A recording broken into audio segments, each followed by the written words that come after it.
And tafasitamab is approved for patients with relapsed large B-cell lymphoma, both in second and third line in combination with lenalidomide.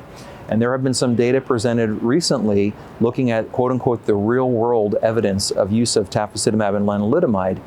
In those data, many of the patients, in fact, the strong majority, would not have qualified for the initial clinical trial that led to tafasitamab's approval. Only 11% of patients in that data set would have qualified, implying that that was a very sick patient population being looked at in this real world setting.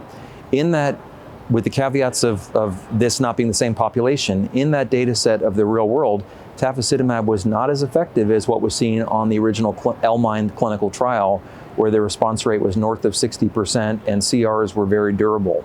So I think what treating physicians need to know is that tafasitamab lenalidomide is an active therapy, but it needs to be given to the right patient. And so if somebody has refractory disease that's rapidly progressing and is sick from their cancer, tafasitamab lenalidomide, like many other therapies, may have a difficult time of giving you a great response in that exploding lymphoma patient.